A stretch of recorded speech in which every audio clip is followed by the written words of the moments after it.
कंहिंजे दर ते लंघे वञिबो आहे त चवंदा आहिनि त शरीफ़ माण्हू हूंदा आहिनि, सखी माण्हू हूंदा आहिनि, खून बि बख़्शे छॾींदा आहिनि दर आहे। और मुंहिंजे सणा हे दर अचण पाण सर अफ़गंदगी ऐं उहा महवियत आहे जंहिं महवियत जे पोइतां रहमत सरकार जी नाज़िल थिए थी पई। मुंहिंजे सणा हदीस शरीफ़ में हज़रत हबीब करीम सल्लल्लाहु अलैहि वसल्लम जन फरमायो, हिकिड़े हदीस शरीफ़ में पाण इरशाद फरमायो अथनि त कंहिं हंध जे मथां को शख़्स हिकिड़ो ज़ालिम शख़्स हुयो जंहिं जो धंधो हूंदो हो धाड़ा ऐं चोरियूं ऐं खून करणु, तंहिं खून एतिरा कया जो दफ़्तर सॼो कारो करे छॾियईं, यानी 99 खून हुन कया, हिकु घटि 100 हुन खून कया। हिकिड़ो खून मोमिन जो जेकॾहिं को शख़्स करे ॼाणी बुझी त रब्बुल इज़्ज़त फरमाए त क़यामत जे ॾिहाड़े में उथारियांसि त पेशानी ते लिखियल हूंदुसि त आइसुन मिन रहमतिल्लाहि तआला, रहमत रब्बुल आलमीन जी वसीअ समुंड खां जेका सभु शइ खां कुशादी आहे उन खां इहो खूनी शख़्स नाम ईंदा। हिकिड़े खून सां जौहर ईमान जो ख़त्म थिए थो, तॾहिं नाउमीदी थी थिए अलाह साईं जे रहमत खां मुंहिंजा सुहिणा, न त रब करीम जे रहमत खां को बि नाउमीद नथो थी सघे। जे हिकु खून साण बि रहमत जा दरवाज़ा बंदि थियनि था, ईमान जा जौहर मरनि था, त जंहिं 99 खून कया हूंदा हुन सां छा हूंदो, हुनजे कल्ब कहिड़ो कारो थी वियो हूंदो। ऐं मुंहिंजा अज़ीज़ भाउ, इहो 99 खून खां पोइ ते कुदरत हिन जे दिलि में पिशेमानी ऐं परेशानी विधी आहे। पिशेमान थियो आहे त मरण जो वक़्तु नज़दीक आहे, पीरी जा वक़्त आहिनि। हाणे हिन वक़्त में मां इन्हनि खूननि सां जेकॾहिं मां मरी वियुसि त मूंखे ॾाढी सख़्तु अज़ाब में मुब्तला थींदुसि, तंहिंजे करे कंहिं नमूने सां सरकार खे परचायां ऐं इहे खूननि जा ॾोह मां माफ़ करायां। पुछणु लॻो आहे, पंधु पुछणु लॻो आहे, माण्हुनि खां पुछणु लॻो आहे, अदा मूंखां हे वेदन आहे, मूंखां हे ॾोह थिया आहिनि, हेतिरा गुनाह थिया आहिनि, को रस्तो ॾसींदो त मां सरकार खे परचायां। सभिनी माण्हू चुसि त फलाणे हंध ते आबिद आहे भलारो, वञ उन खां दुआ बि घुराए ऐं हुनखे वञी हाल कर, शायदि हो तुंहिंजो कोई इलाजु करे विझे। हे लंघे वियो आहे हुनजे दर ते, जंहिं वक़्त में हुनखे वञी हाल कयो अथई मुंहिंजो हे हाल आहे, मां 99 खून कया आहिनि, पोइ मुंहिंजे लाइ नजात ऐं छुटकारे जो को रस्तो आहे त मूंखे ॾस। त हो वीचारो डिॼी वियो। हेॾे खूननि जे मामले में दुआ घुरण बि जाइज़ न आहे, जेसीं ताईं की हो तौबा ताइब थिए, सरकार बख़्शे त अल्हम्दुलिल्लाह, जे न त जेकॾहिं खून कंदड़ माण्हूअ जे केस में जेकॾहिं को मदद करे, को शाहिदी ॾे, को हुनखे वकील बणिजे या वकील कराए ॾे, मगर जो बि शख़्स उन में भाईवार थींदो, अलाह साईं जल शान वारो फरमाए थो त हे त 1 या 2 या 5 या 8 न, पर 7 ई आसमान 7 ई ज़मीनूं भरियल जेकॾहिं खून जे केस में शरीक थी ऐं हिकिड़ो मोमिन जो खून कनि त मां 14 तबक़ भरियल जहन्नम में वञी छॾींदुमि, कंदो भरणु। मुंहिंजा सुहिणा, खून जे मामलनि में भउ कजांइ, मतां को थोरो घणो इन केस जो को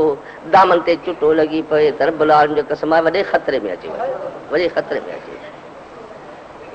राज़लाने अज़ीज़, हू बि ढिनो आहे वीचारो, हुनखे चई अरे अबा हेड़ा खून हेतिरा करे पोइ बि मां ग़रीब वटि आयो आहियां, अलाह जो नालो थी मां वटां निकिर काॾे ॿिए पासे ते वञ त तुंहिंजे शाम तक मां ग़रीब जे मथां बि न पइजी वञे, मूंखे बि भयवार करणो आहे दुआ घुरण में।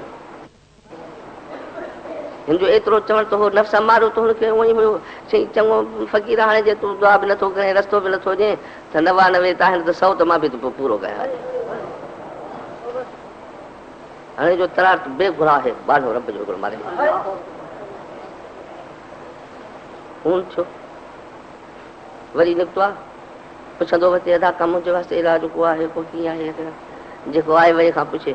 सभिनी चुस में अथो त पंहिंजो पाण खे हलाक करे वेंदो आहे, तुंहिंजो कहिड़ो इलाजु थींदो, अॻिते हलियो थो वञे, हलियो थो वञे। हिकिड़े शख़्स चुसि बाबा ॿियो हाणे वाह कान अथई, अलाह साईं जल शान वारो जो घर आहे हिकिड़ो बैतुल्लाह शरीफ़ आहे मके शरीफ़ में, तोखे खपे त तूं ओॾां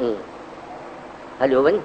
ऐं दर ते वञी पोइ सरकार महिरबानी आहे जेकॾहिं खणी माफ़ी ॾेई दर आयल खे माफ़ी ॾियण जो दस्तूर आहे, पोइ जेकॾहिं उते तुंहिंजो चाढ़ो थिए त थिए, बाक़ी ॿियो चाढ़ो तुंहिंजो किथे बि न थींदी।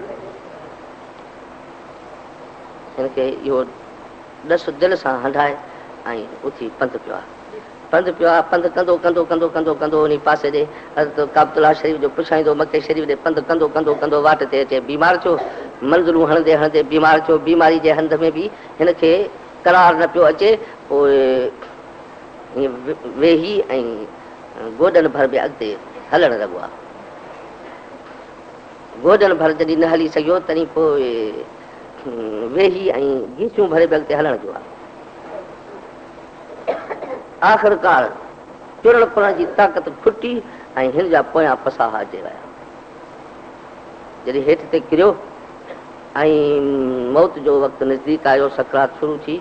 त मलाइकनि में मथे हिन जे रूह कब्ज़ करण जे वास्ते अज़ाब जा बि अचनि था रहमत जा बि अचनि था ॿई मलाइक लथा आहिनि रहमत जा मलाइक पिया चवनि त तव्हां हिन जो साह न वठो असीं वठी वञूं छो त तोबह ताइब थी मालिक साईं जल शान जी शहनशाह जे घर ॾे अचणु शुरू कयो अथई हो चवनि था त न हिननि सौ खून कयो आहे अहिड़ो ज़ालिम शख़्स इनखे रहमत जो मलाइकनि तव्हांजो को हिसो न आहे असांजो भाङो आहे असां हिनखे वठंदासीं जेल विझूं सुहिणा इन झेड़े जे अंदरि में जॾहिं तय न थियो आहे तॾहिं वरी सरकार वटि रिपोर्ट थी आहे ॿई धुरियूं विया आहिनि रब्बुल इज़त जे दरबार में अर्ज़ु कनि था त मुंहिंजा मौला मुंहिंजा आका हीअ माण्हू तोखे ख़बर आहे अहिड़े क़िस्म जो ज़ालिम शख़्स आहे खूनी आहे अॼु मरे थो पियो असीं था चऊं त असीं हुनजो रहमत जा त साह वठूं हो था चवनि त बज़ाबर आहे त असां हिनजो साह वठूं इरशाद थिए जेको फ़ैसिलो तूं ॾे मालिक साईं जल शान नालो फरमायो तंहिं महिल को हाणे फ़ैसिलो हीअ आहे त हिनखे वञी ज़मीन कछोसि पंहिंजे घर खां वठी करे जिते इते अथसि ऐं मुंहिंजे घर खां वठी करे जिथे मूं आहे जे पंहिंजे घर ॾे वेझो आहे त अदाब वारा साह कढंदुसि जे मुंहिंजे घर खे वेझो आहे त तॾहिं आहे की मां न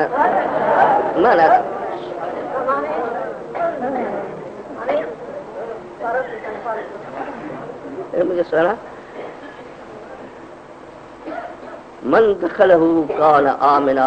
फरमूदो आहे त जेको दाख़िल थिए सही मुंहिंजे घर में माफ़ी माफ़ी ऐं मुंहिंजा सुहिणा ज़मीन कछी वई आहे मलाइकनि खे अलाह साईं सभु कुदरत ॾिनी आहे हदीस शरीफ़ में हुज़ूर सल्लल्लाहु अलैहि वसल्लम फरमाइनि था त ज़मीन जो कछियाऊं त पूरे अध ते आयो आहे हिकिड़ी गिराठ जो फ़र्क़ु थी पियो काबतुल्ला शरीफ़ जे पासे उन खे बि खुटाइण ऐं वधाइण वारो सरकार रब्बुल आलमीन जी आहे खणी जेकॾहिं माफ़ी ॾिए कंहिं खे बाने खे त मुंहिंजा सुहिणा ज़मीन खे खुटाए त छा वधाए त छा पर हिन जी नियत रुगो सरकार जे अचण जी जेका कयईं उन में हिन जे कल्ब जे अंदरि में उहो जोहर ईमान जो वरी मोटी पियो हिकिड़ी गिराठ जे मथां माफ़ी जो कलम फिरियो रहमत जे